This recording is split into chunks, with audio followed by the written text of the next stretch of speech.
El levantamiento militar que comienza en Marruecos se ha extendido a las provincias andaluzas con desigual fortuna. Martínez Barrio intenta convencer a Mola para que detenga la rebelión. Mola se muestra inflexible. Desanimado, Martínez Barrio renuncia ante Azaña, quien encuentra en José Giral el hombre de su confianza que asume la crucial responsabilidad de formar gobierno. El nuevo gabinete, monocolor, estrictamente republicano, aprueba las entregas de armas que se han producido durante la mañana del 19 y ordena formalmente que se intensifiquen. Armar al pueblo ha sido la petición unánime de los partidos y sindicatos obreros. Armarlo es también un reconocimiento de que la rebelión está privando al gobierno de los recursos coactivos del Estado. Casares Quiroga y Martínez Barrio se habían opuesto a tal medida por temor a crear una situación irreversible. Pero en la opinión de los militares leales y del nuevo presidente del gobierno, dar las armas es la última posibilidad de salvar la legalidad constitucional, aunque ello entrañe el riesgo de abrir las puertas al protagonismo de las masas y a los desmanes revolucionarios que no tardarán en desatarse en la zona republicana. Los oficiales de la Marina de Guerra son partidarios del alzamiento y están al corriente de sus preparativos.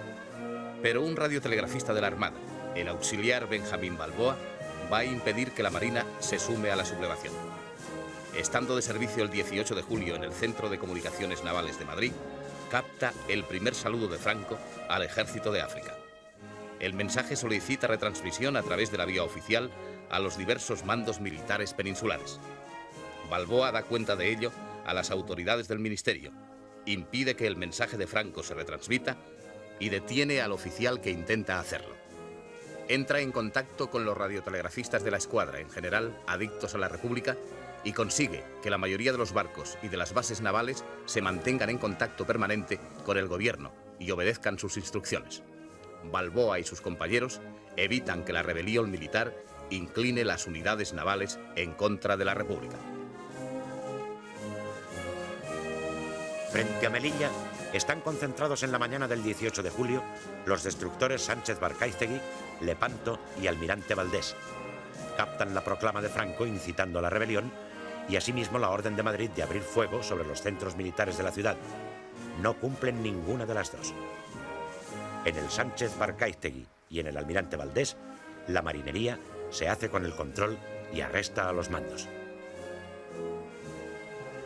El Lepanto pone rumbo a la capital malagueña en la errónea creencia de que allí ha triunfado la sublevación, pero a su llegada en la madrugada del 20, los oficiales son detenidos.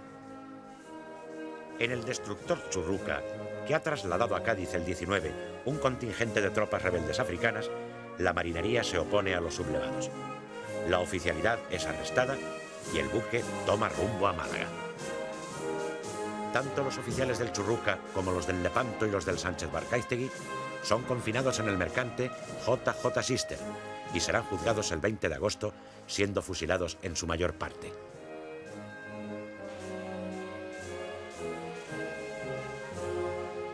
La flotilla de submarinos, desplegada en la costa de África y la península, vigilan especialmente la zona del Estrecho y de Melilla. Su jefe procura, mientras mantiene el mando, que los sublevados conozcan en todo momento la posición de los sumergibles hasta que los amotinamientos ocurridos a partir del día 20 desembocan en la detención de la oficialidad.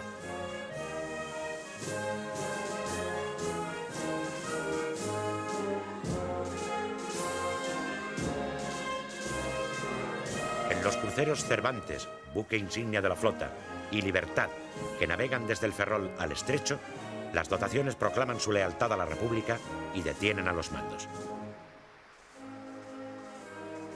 El comandante del acorazado Jaime I, Joaquín García García del Valle, alberga el propósito de entrar en Ceuta para embarcar tropas de la Legión y trasladarlas a la península. Pero el día 20, a la altura del Cabo Mondego, la marinería se amotina adueñándose del buque. En el choque mueren 2 oficiales y son heridos varios más.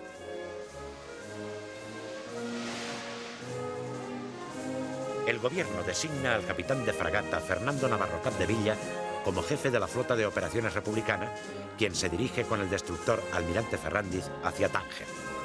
De este modo, el día 21 se halla concentrado en este puerto el grueso de la fuerza naval republicana.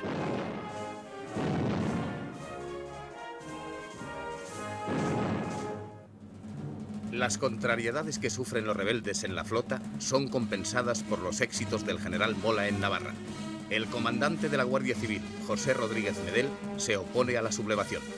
Sus propios guardias le asesinan, poniéndose después a las órdenes de Mola. Tal y como está previsto, a las 6 de la mañana del 19, una compañía del batallón de montaña con banda de música proclama el estado de guerra y da lectura al bando correspondiente que se fija en las esquinas. La multitud empieza a congregarse en la plaza del castillo. La rebelión se extiende con rapidez por toda Navarra. Es la única región donde, inmediata y espontáneamente, grandes masas populares, en su mayoría carlistas, se unen a quienes se levantan en armas.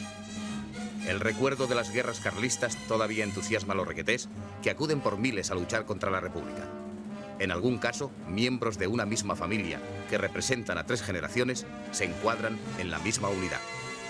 Como primera medida, Mola lanza pequeñas columnas para asegurar los territorios circundantes, a fin de solidificar una base de operaciones. En Burgos, sede de la 6ª División, su jefe, el general Batet, superior jerárquico de Mola, engañado por este y por su propio Estado Mayor hasta el último momento, es arrestado en su cuartel general. Acto seguido, los rebeldes proclaman el estado de guerra. El general Batet, que había sido laureado por haber reprimido la sublevación de 1934 en Barcelona, será condenado a muerte y fusilado meses más tarde, cuando ya ha remitido el apasionamiento de los primeros momentos. De las capitales de provincia que abarca la 6ª División, se incorporan a los insurrectos Logroño, Palencia y Vitoria. Las noticias de la sublevación en Marruecos llegan a la 5ª División en Zaragoza, que manda el general Miguel Cabanellas a primera hora del 18 de julio. Las tropas son acuarteladas en espera del momento de la rebelión, fijado para las 5 de la mañana del día siguiente. El todavía presidente del gobierno, Casares Quiroga, envía a Zaragoza al general Núñez de Prado, prestigioso soldado, amigo personal de Cabanellas y jefe de la aeronáutica militar, a fin de que sostenga la fidelidad republicana del jefe de la 5ª División. No logra su objetivo. Al llegar, es arrestado. Se le confina en distintas dependencias y días más tarde es asesinado. Cabanellas se adelanta a la hora de la sublevación. A las 11 de la noche del 18, varias baterías ocupan los puntos estratégicos de la ciudad. Se detiene inmediatamente a casi 400 sindicalistas y dirigentes del Frente Popular, lo que desarticula toda posibilidad de resistencia. El triunfo de la sublevación en Zaragoza es una dura pérdida para la CNT, que tiene en la capital aragonesa uno de sus núcleos más fuertes. En las primeras horas de la madrugada del 19, y con el ritual de costumbre, se declara el estado de guerra y se ocupan los centros oficiales. Escasos civiles se suman al pronunciamiento. El 20 de julio, la huelga general paraliza la ciudad, que vive sumida en la incertidumbre. Aviones procedentes de Barcelona arrojan bombas que causan alguna víctima y ligeros daños. Una de las bombas cae sin explotar sobre la Basílica del Pilar. De este hecho, la propaganda extrae la conclusión de que la Virgen está con los rebeldes. Poco después, se la nombra capitana generala. El general Cabanellas cumple sus compromisos con el general Mola y ordena transportar armamento y municiones a Pamplona. 10.000 fusiles, algunos millones de cartuchos, que serán una ayuda preciosa para equipar a los requetés navarros. Recíprocamente, el 24 de julio llega a Zaragoza un tren con unos 2.400 carlistas, lo que compensa la falta de alistamiento de voluntarios en esta ciudad. Inmediatamente obligan a cambiar la bandera republicana por la roja y gualda. En las otras provincias dependientes de la 5ª División Orgánica triunfan igualmente los insurrectos. En Jaca hay una mínima reacción civil prontamente sofocada. Huesca y Teruel no se oponen. La caída de gran parte de Aragón es un duro revés para la República, porque corta las comunicaciones entre Madrid y Cataluña. La rebelión se extiende con éxito hacia el oeste, como una gran mancha de aceite, configurando en los próximos días una amplia zona bajo el mando del general Mola. Para sublevar la guarnición de Valladolid, Mola ha designado al general de división Andrés Ayquet, quien, acompañado por el general de brigada Miguel Ponte, se presenta en la plaza el día 18. Ninguno de ellos tiene en tales momentos mando de tropas. El general Nicolás Molero, jefe de la división, recibe la visita de los sediciosos, quienes le sugieren una fórmula transaccional de entrega del mando. Molero pide tiempo para reflexionar. Solo cuenta con sus ayudantes, los comandantes Riobó y Liberal. En circunstancias todavía no esclarecidas, se llega a un tiroteo en el interior del despacho, en el que mueren los dos ayudantes y resulta herido el propio Molero. Saliquet se hace cargo de la división y nombra a Ponte gobernador civil.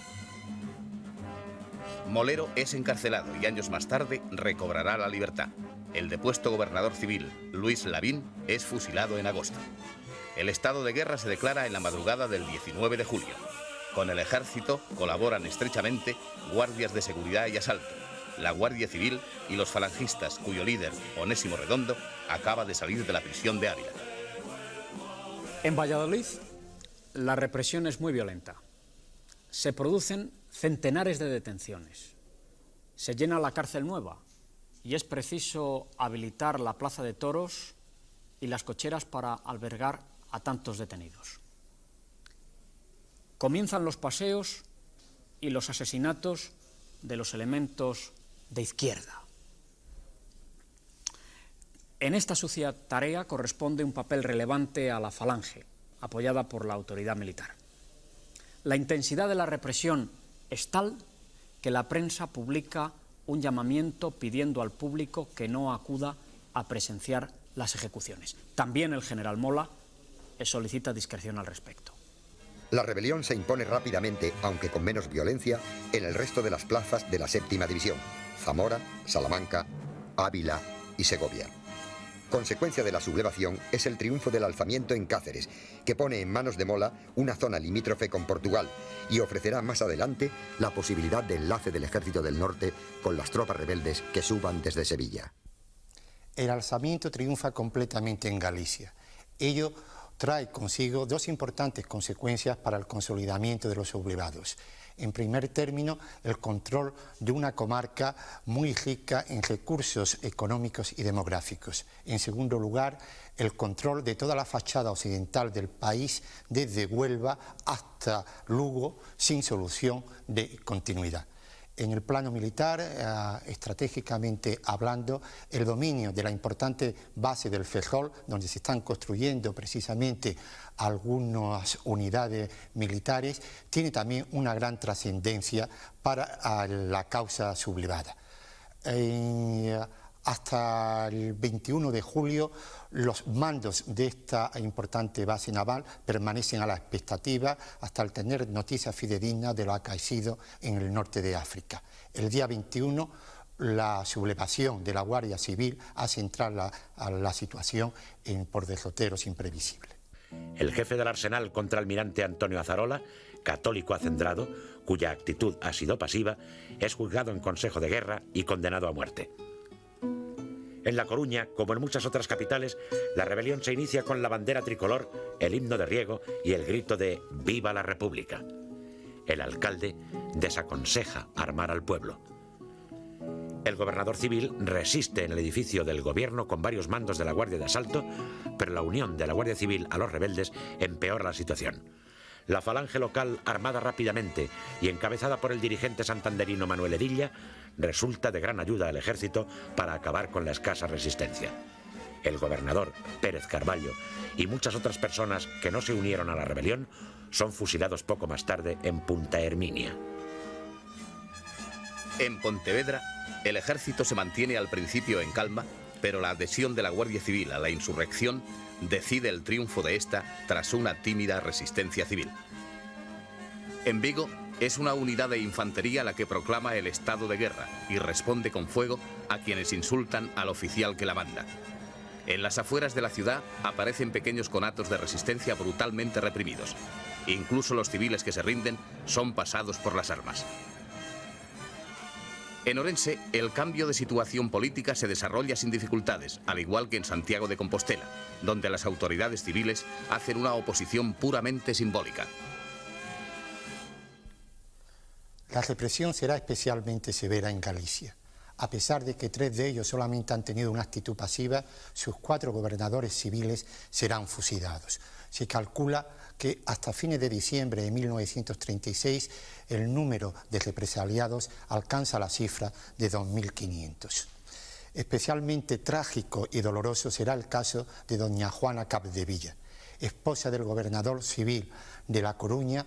Es acusada, a pesar de encontrarse en estado de buena esperanza, de haberse levantado en armas contra la rebelión, y es asesinada en una cuneta, acribillada a balazos.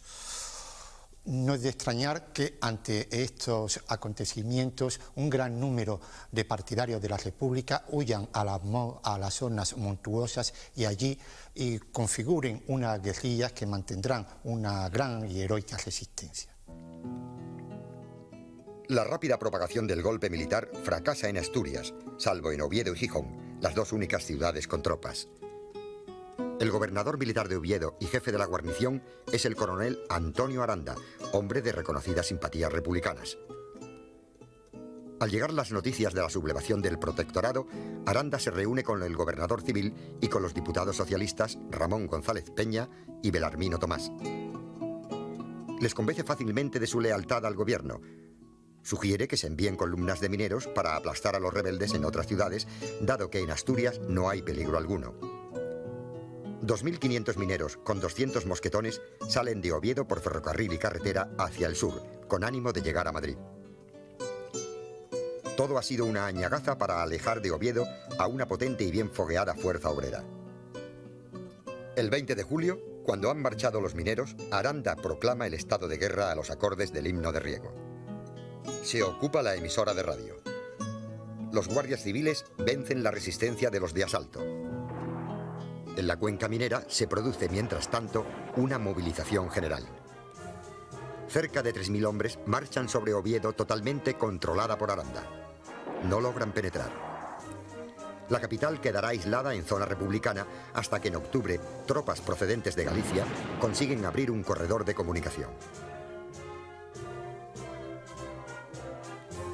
En Gijón, el coronel Antonio Pinilla, jefe del regimiento de infantería, se une a la sublevación cuando conoce el éxito de Aranda en Oviedo. Pero muchos soldados desertan y Pinilla, al ver reducida su fuerza, debe replegarse. La falta de apoyo popular al golpe es evidente en Gijón. La multitud cerca los cuarteles de infantería y zapadores, distantes entre sí unos 300 metros. Los rebeldes aguantarán el asedio varias semanas. El resto del territorio asturiano permanece leal a la República. El fracaso parcial de los insurrectos en Asturias, donde Aranda puede sostenerse en Oviedo, se convierte en un revés total en Vizcaya y Guipúzcoa, que quedan a favor de la República. También una parte de Álava permanece fiel a la legalidad, aunque la capital es rápidamente controlada por los sublevados. En Vizcaya, gran parte de la oficialidad de la guarnición de Bilbao, empeñada en el golpe militar, no hace honor a su compromiso cuando llega el momento indicado. La Guardia Civil y la de asalto dominan rápidamente todo intento subversivo. Los jefes y oficiales considerados desafectos a la República son detenidos y los más destacados de entre ellos pasados por las armas. El gobernador civil José Echeverría autoriza la formación de milicias armadas y desde la presidencia del Comité del Frente Popular se hace cargo de la situación. Los nacionalistas vascos, superadas las reticencias de quienes prefieren mantenerse al margen del conflicto, optan por la defensa del régimen republicano.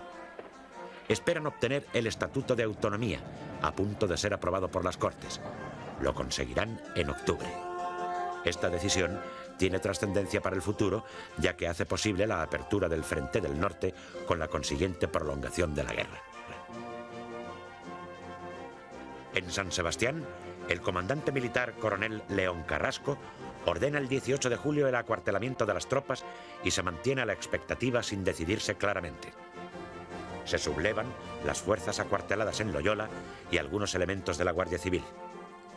De los cuarteles de Loyola sale una columna que no llega a penetrar en la ciudad, ya que milicianos procedentes de Éibar se han anticipado, tomando el Gran Casino y la comandancia militar. Los rebeldes son pronto sitiados. La aviación gubernamental bombardea el cuartel del que los soldados desertan continuamente. Y los sublevados se rinden el 28. En Santander la situación está indecisa hasta el día 25. Pero finalmente, sin disparar un solo tiro, la ciudad queda en poder de las fuerzas leales. El norte de España está en poder de la República. Es una franja que se inicia en Gijón, pasa por Santander y continúa por Bilbao hasta la frontera con Francia en Irún. El relativo fracaso de los sublevados en el norte de España se ve compensado por el triunfo en otras regiones. El caso de Baleares es particularmente interesante. El 18 de julio por la mañana llegan a las islas las noticias del alzamiento en Marruecos. El gobernador civil, el escritor Antonio Espina, se pone al habla con el general Godet, comandante general de las Baleares, para preguntarle si el gobierno de la República puede contar con su adhesión. Godet le da palabra de honor de que se mantendrá en favor de la legalidad. Pero en la mañana del día 19 publica un bando que declara el estado de guerra en todas las Baleares y destituye a las autoridades civiles. Horas más tarde, acompañado de su hijo, emprende vuelo en uno de los hidroaviones llegados poco antes para trasladarlo a Barcelona. La orden de huelga general no llega a movilizar a los mallorquines partidarios en diversos pueblos de la legalidad republicana. Sin embargo, el día 20 hay conatos de resistencia, a veces secundados por carabineros, que sofocan rápidamente al ejército. La oposición más importante es la de las fuerzas de la base de Hidros de Pollensa, que pronto será dominada.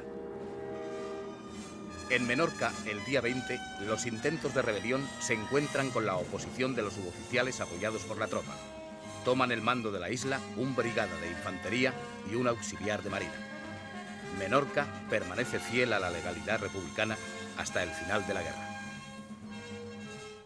En las islas de Ibiza y Formentera, donde solo hay pequeños destacamentos, el alzamiento triunfa inmediatamente. Los sublevados controlan con facilidad las Baleares, con excepción de Menorca. En Mallorca, la isla mayor, comienza la represión inmediatamente y en ella toman parte activa los falangistas. Unas 1.500 personas pertenecientes a partidos y organizaciones del Frente Popular son detenidas. Enseguida se inician los asesinatos. Mallorca se ha convertido en aquellos años en un centro turístico importante. Disfruta de estabilidad política con muy escasa conflictividad social, lo que hace más incomprensible la represión.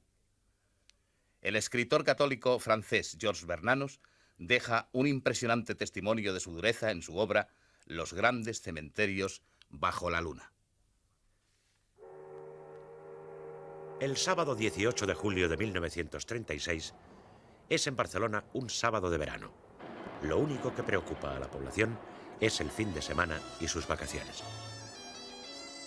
A Barcelona están llegando desde hace días atletas procedentes de toda España y del extranjero para participar en la Olimpiada Popular, manifestación deportiva subvencionada por el Gobierno de la República y la Generalitat, que tendrá como escenario el Estadio de Montjuïc.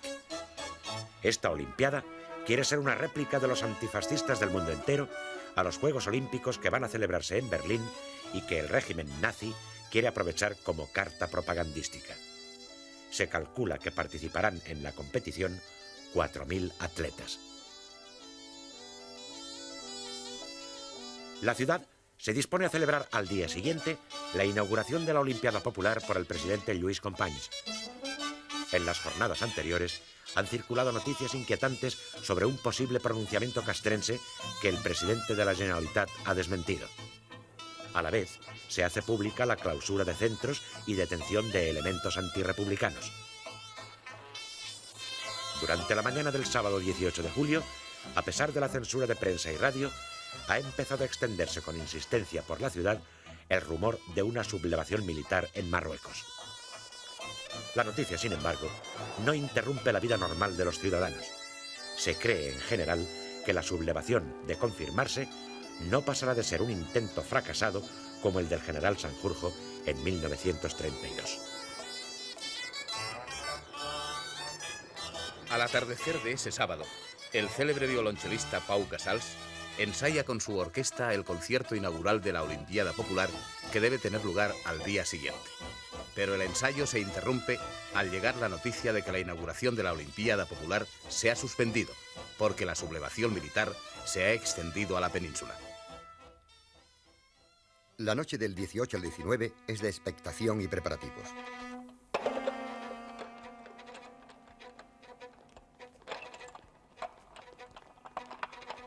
A los cuarteles de la ciudad van acudiendo elementos civiles comprometidos en la sublevación.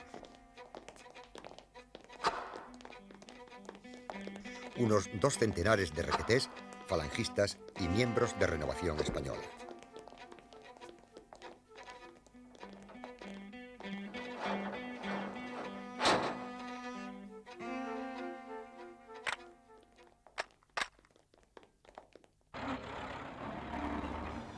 El comisario general de Orden Público, capitán Escofet, y su colaborador, el comandante Warner, ponen en marcha el plan previsto para dominar la sublevación que se espera. En los locales de los partidos de izquierda y en los sindicatos se vela, mientras los militares se concentran. El gobierno de la Generalitat se ha negado hasta aquel momento a repartir armas al pueblo, porque confía en la lealtad de las fuerzas del orden público. Los anarquistas, sin embargo, se han apoderado de algún armamento procedente de barcos mercantes y armerías de la ciudad. Al despuntar el domingo 19, las tropas sublevadas, reforzadas con algunos elementos civiles, empiezan a salir de los cuarteles de forma escalonada. De Pedralbes sale el Regimiento de Infantería de Badajoz en formación de columna.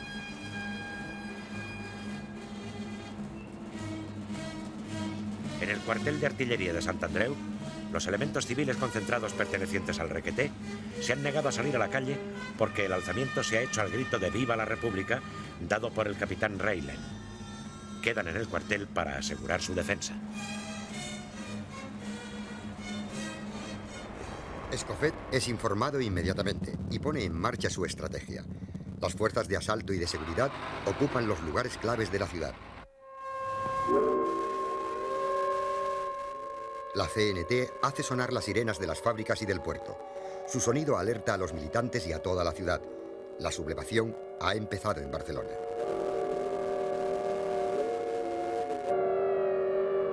El plan de los sublevados es alcanzar desde la periferia, donde se encuentran los cuarteles, el centro de la ciudad y ocupar los puntos neurálgicos del poder: el Palacio de la Generalitat, la Consejería de Gobernación, la Comisaría General de Orden Público y la Plaza de Cataluña con la Telefónica, así como la jefatura de la división y el edificio de las dependencias militares situados frente al puerto. El plan operativo de los sublevados es el de un típico pronunciamiento del siglo XIX.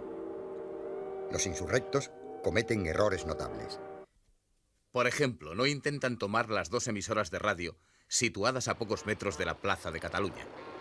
Ambas emisoras, en poder siempre del gobierno de la Generalitat, serán un instrumento importantísimo para la movilización popular, y las noticias radiadas desde ellas son un factor de desmoralización para los sublevados, no solo de Cataluña, sino de gran parte de España.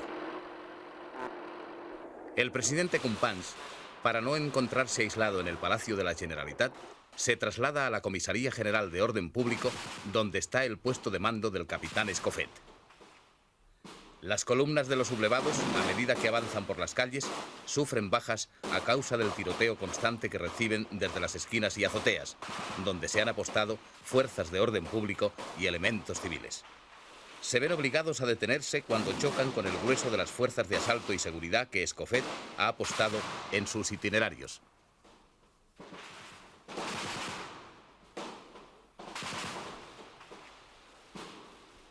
Tienen lugar enfrentamientos importantes en el cruce diagonal Paseo de Gracia. Una parte de la tropa se refugia y se atrinchera en el convento de las Carmelitas de la diagonal Lauria. Otra parte intenta marchar hacia la Comisaría General de Orden Público en Vía Layetana, pero es disgregada cerca del Hotel Ritz, donde algunos sublevados se hacen fuertes. La acción de las fuerzas leales es apoyada por los voluntarios civiles, que se incorporan armados o que van equipándose con las armas tomadas a los rebeldes. Entretanto, las fuerzas de artillería del cuartel de los Docks, que con algunas piezas y ametralladoras avanzan por la avenida Icaria, se ven detenidas por las fuerzas leales parapetadas en los edificios circundantes, y en especial tras una enorme barricada de bobinas de papel construida por los portuarios. El fuego de los guardias de asalto y de numerosos paisanos voluntarios se ceba en los sublevados y derriba a las caballerías que transportan los cañones. El capitán López Varela, uno de los puntales de la rebelión, cae herido. Los guardias de asalto y trabajadores que les apoyan se apoderan de los cañones de la primera batería. El pueblo arrastra en triunfo las piezas por las calles hasta el cuartel de la Guardia de Asalto de la Barceloneta. Esta acción se convierte enseguida en un hecho mítico. En el paralelo, los rebeldes ocupan el local del sindicato de la madera cenetista. Los obreros luchan por recuperarlo y una parte de la tropa cae prisionera. Fuerzas de a pie y a caballo, acompañadas de elementos civiles, llegan a la plaza de la Universidad, que ocupan tras vencer la resistencia de las fuerzas leales y populares. Hacen varios prisioneros, entre ellos el conocido líder sindicalista Ángel Pestaña y Jaime Miravilles. Otros rebeldes toman la plaza de Cataluña. Se hacen fuertes en los edificios del Hotel Colón y el casino militar allí situados. En el centro de la plaza montan algunas armas pesadas para batir la telefónica, pero solo consiguen ocupar la planta baja. Desde las plantas superiores y vías cercanas, como la Rambla, las fuerzas leales continúan hostigando a los sublevados. El comandante López Amor, jefe real de la sublevación, cae prisionero.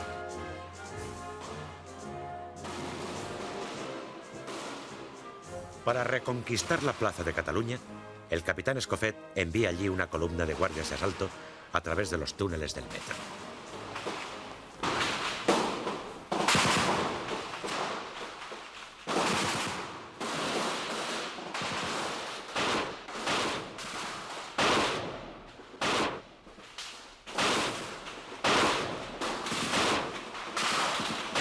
Su aparición sorprende a los sublevados y les obliga a replegarse. La situación general continúa manteniéndose indecisa. El capitán Escofet toma una decisión muy importante: que intervenga la Guardia Civil. Una columna de unos 400 guardias civiles, reforzada por unos 80 soldados de intendencia al mando del coronel Antonio Escobar, sube por la vía Layetana.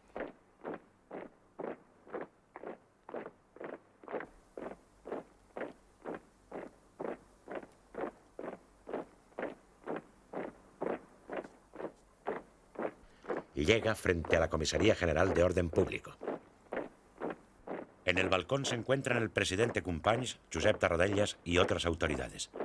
Se produce un momento de tensa expectación. ¿Qué hará la Guardia Civil? El coronel Escobar ordena el alto y, volviéndose al balcón, saluda y dice: «A sus órdenes, señor presidente». Después, la columna sigue su marcha. En la plaza de la Universidad, su presencia sorprende a los sublevados. No se atreven a enfrentarse con ella. Recuperada la plaza y liberados los prisioneros, la columna se dirige a la plaza de Cataluña.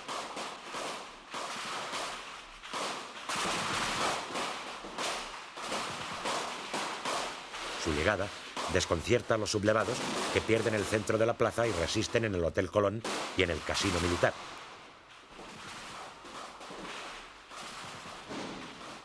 Hacia las 5 de la tarde suenan los últimos disparos en la plaza de Cataluña. Los sublevados se rinden a la Guardia Civil. Unos 200 prisioneros, entre militares y civiles, son conducidos a la Comisaría General de Orden Público.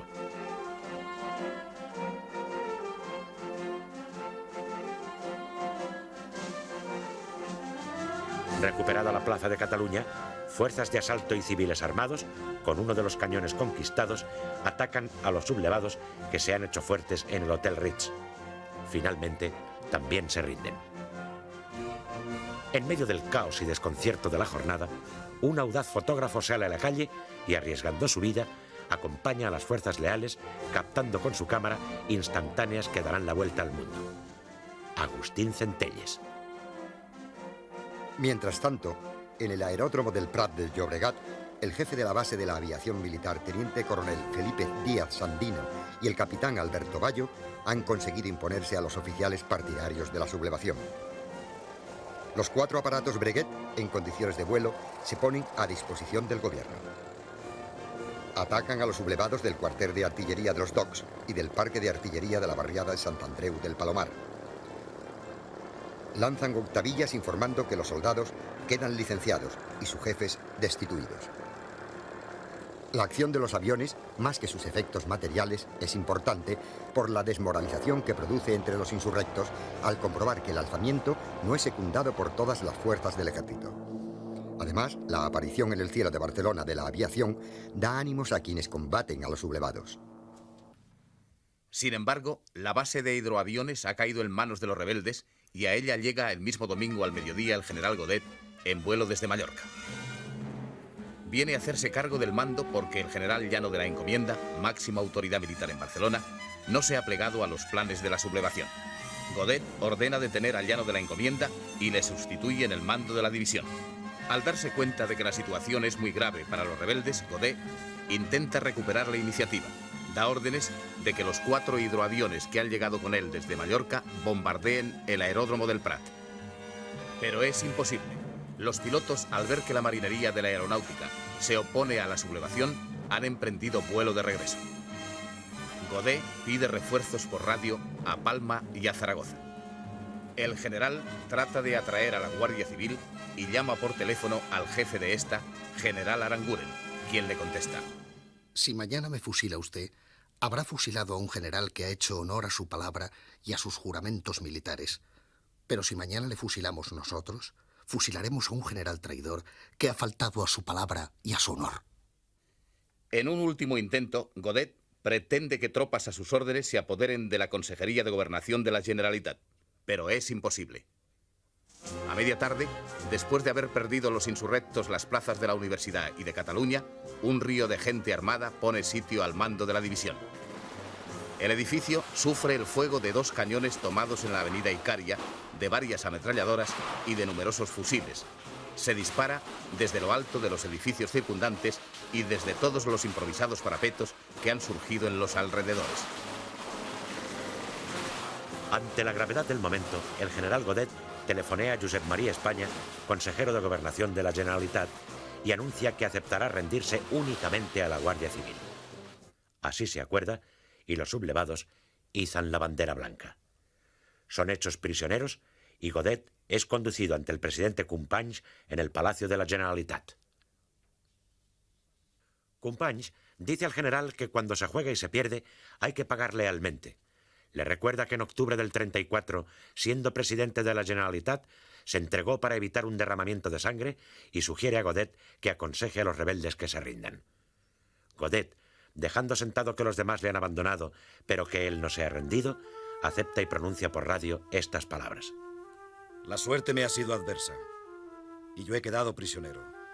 Por lo tanto, si queréis evitar que continúe el derramamiento de sangre, los soldados que me acompañabais quedáis libres de todo compromiso.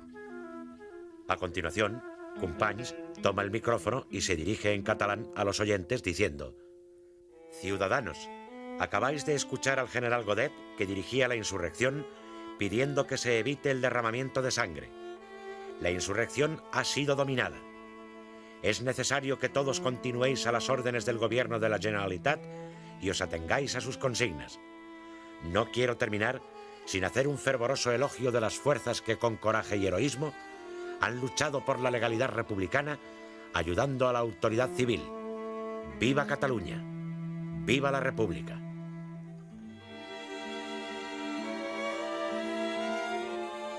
A continuación, el general Godet y sus acompañantes son trasladados al barco Uruguay, convertido en prisión.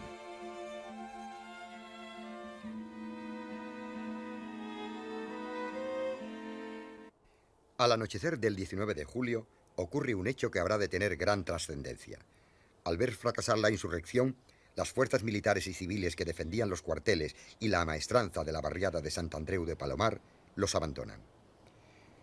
Una gran multitud se apodera de 30.000 fusiles y el restante armamento depositado en el parque.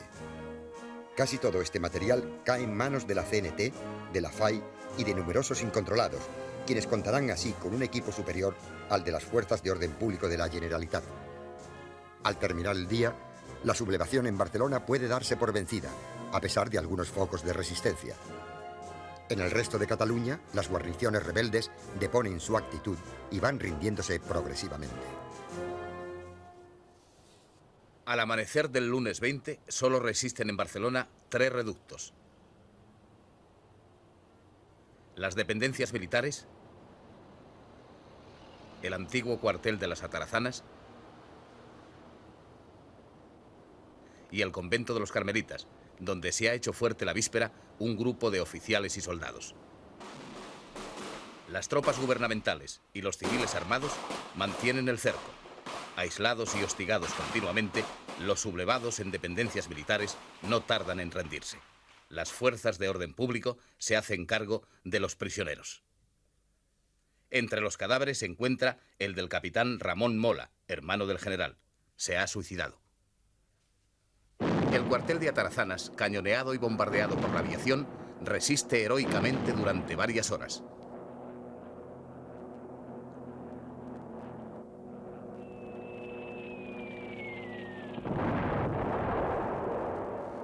En la dureza de los ataques caen varios dirigentes, entre ellos el anarquista Francisco Ascaso.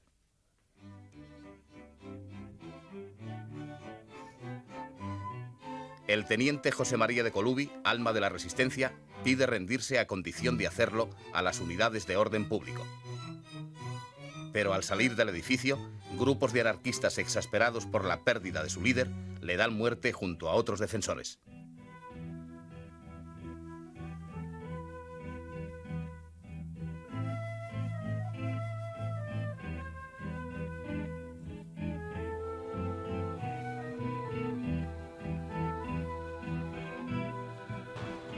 Quienes resisten en los Carmelitas en la mañana del día 20 parlamentan con los sitiadores y exigen entregarse a la Guardia Civil. La Consejería de Gobernación acepta sus condiciones. Mientras los sitiados esperan la llegada de la Guardia Civil, continúa el tiroteo con los asaltantes. Las bajas que sufren los exasperan. Por fin, acude una compañía de guardias civiles al mando del coronel Escobar, ante quien se efectúa la rendición. Pero al salir los prisioneros, una parte de la multitud avanza impetuosamente, arrolla a los guardias civiles y asesina a numerosos oficiales y religiosos. Desde el mismo día 19 se ha organizado un servicio de auxilios sanitarios de urgencia para atender a los heridos en combate. Se convierten en hospitales de sangre todos los edificios susceptibles de cumplir esta misión.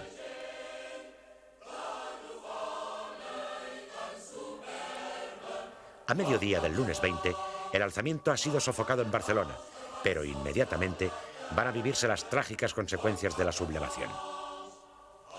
Las masas armadas se han hecho dueñas de la calle y representan el verdadero poder, mientras que el gobierno de la Generalitat carece de capacidad coactiva para imponerse.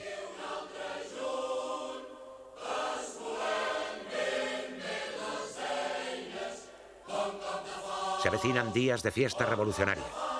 Coches llenos de pintadas, rebosantes de rostros eufóricos con gorro miliciano y cañones de fusil que asoman por las ventanillas. Barcelona estalla en un mar de banderas rojinegras que se abren como flores calientes de verano.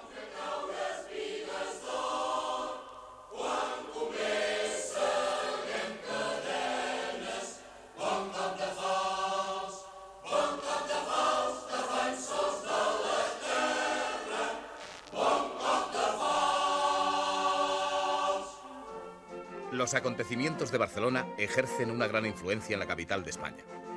Durante la mañana del domingo 19 se sabe en Madrid que en las calles barcelonesas se combate duramente. Se conoce asimismo que la sublevación va extendiéndose como mancha de aceite en Navarra, Castilla la Vieja, León, parte de Andalucía, Canarias y Baleares. En los locales obreros hay grupos organizados paramilitarmente. La determinación del gobierno Giral de entregar armas al pueblo les permite transformarse en elementos de combate. El gobierno solo dispone de 5.000 fusiles completos. En el cuartel de la montaña hay 45.000 cerrojos de fusil cuyo control escapa al gobierno. A pesar de que la mayoría de la guarnición está comprometida con la conjura, en Madrid existe un importante sector de jefes y oficiales adictos a la República. Entre los mandos más fieles y decididos figuran el general Pozas, nuevo ministro de la Gobernación, que pugna por mantener la disciplina de la Guardia Civil, y un grupo de aviadores, entre los que se encuentra Ignacio Hidalgo de Cisneros, que ya llevan varios días organizándose para que los futuros rebeldes no se apoderen de ningún avión. Los aeródromos de Cuatro Vientos y Getafe quedan a las órdenes del gobierno. Según lo previsto por Mola, el general Rafael Villegas, disponible forzoso en Madrid, debía tomar el mando de la primera división orgánica. Sin embargo, el general Villegas se muestra indeciso. Es el general Joaquín Fanjul quien se pone al frente de la insurrección en Madrid, confiando al general Miguel García de la Herrán la misión de sublevar las unidades de Carabanchel. En la misma tarde del día 19, el general Fanjul entra en el cuartel de la montaña y se hace cargo del mando. A lo largo del día se han ido concentrando en él militares retirados o sin destino, falangistas y monárquicos. Fanjul, rodeado de una oficialidad entusiasta, inicia la sublevación dictando el bando de guerra. Entre otras cosas dice: el ejército español, dispuesto a salvar a España de la ignominia y dispuesto a que no le sigan gobernando bandas de asesinos y organizaciones internacionales, toma por breve plazo la dirección política de España con el exclusivo objeto de mantener el orden público y el respeto a la propiedad y a las personas.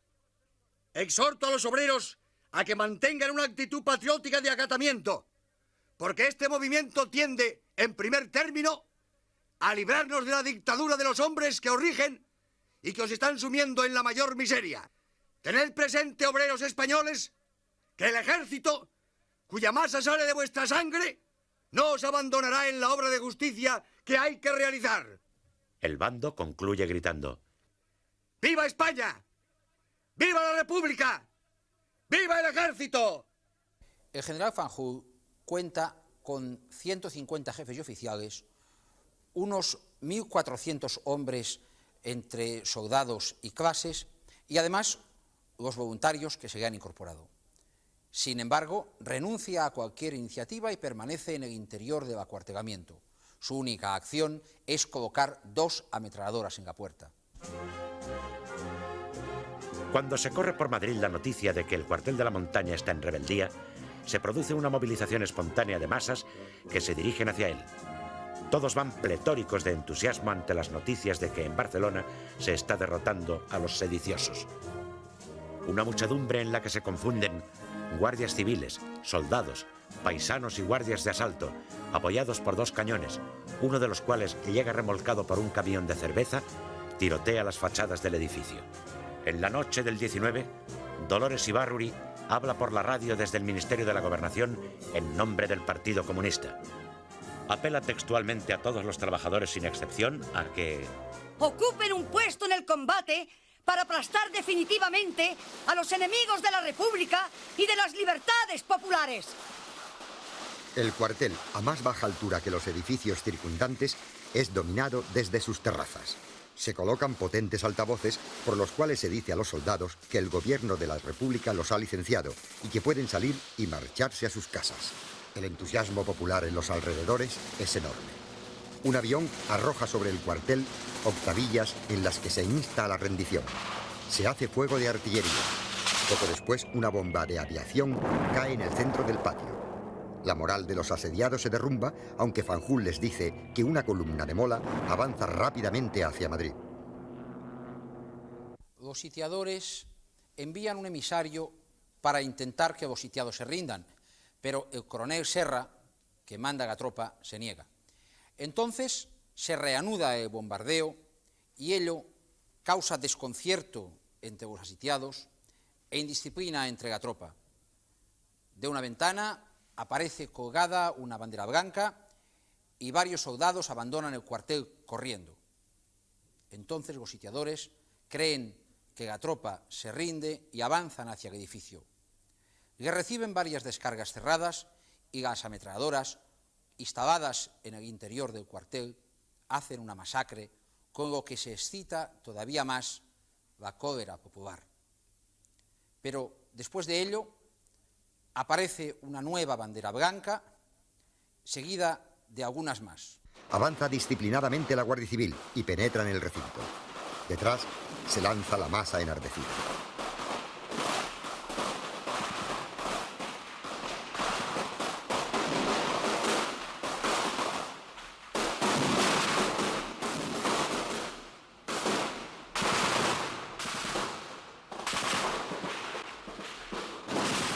A mediodía del lunes 20 de julio, toda oposición ha cesado.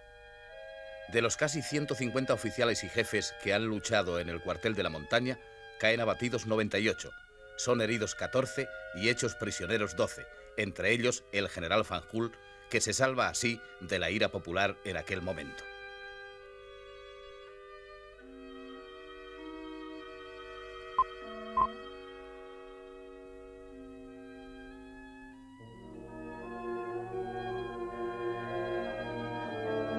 El número total de los que caen víctimas de la furia popular se estima en torno a los 300. Los intentos de sublevación en otros cuarteles de Madrid fracasan. El general García de la Herrán, que ha ido a sublevar los cuarteles de campamento, resulta muerto en un confuso tiroteo. Para el fracaso de la sublevación en Madrid es decisiva la fidelidad que guardan al gobierno la Guardia Civil, el Cuerpo de Seguridad de Asalto y la aviación. Solo un regimiento de Madrid consigue ponerse a las órdenes de Mola. Es el Regimiento de Transmisiones del Pardo, que huye en camiones a zona rebelde. Lleva como rehén a Francisco Largo, hijo de Largo Caballero, que cumple allí su servicio militar. Después de la toma del cuartel de la montaña, la exaltación de la multitud es enorme, convencida de que el triunfo total sobre la rebelión es ya un hecho. Fuerzas diversas compuestas por elementos de la Guardia Civil, asalto, milicias populares y paisanos desfilan en la Puerta del Sol, aclamados por la muchedumbre. Entre ovaciones, una banda de música militar interpreta el himno de Riego ante el Ministerio de la Gobernación, en cuyos balcones ondean las banderas arrebatadas a los sediciosos. Por las calles de la capital, gentes armadas pasean orgullosas entonando la Internacional. Creen que todo será cosa de unos días.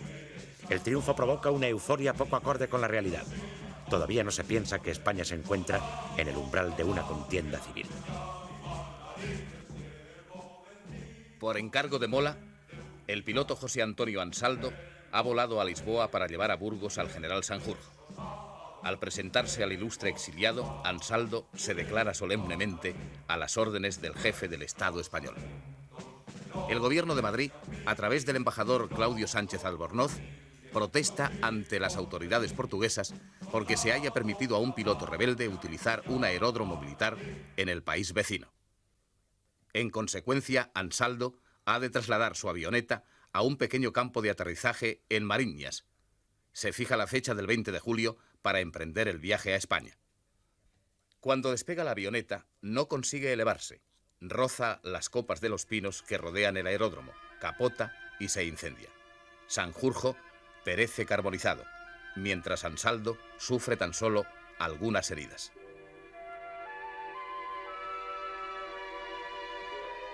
La súbita muerte del general consterna al círculo de conspiradores refugiados en Portugal, y su entierro es una manifestación de profundo duelo. Al desaparecer Sanjurjo, el alzamiento pierde al jefe designado para encabezarlo, y es además un duro golpe para los carlistas. La plana mayor de la conspiración antirrepublicana se ve considerablemente mermada en el mes de julio. Han muerto en trágicas circunstancias Calvo Sotelo y Sanjurjo. Ha fallecido de cáncer Rodríguez del Barrio, presidente de la Junta de Generales. Godet, Fanjul y José Antonio Primo de Rivera están detenidos y serán posteriormente ejecutados. Quedan como cabezas visibles de la rebelión en marcha Cabanellas, Queipo de Llano, Franco y Mola.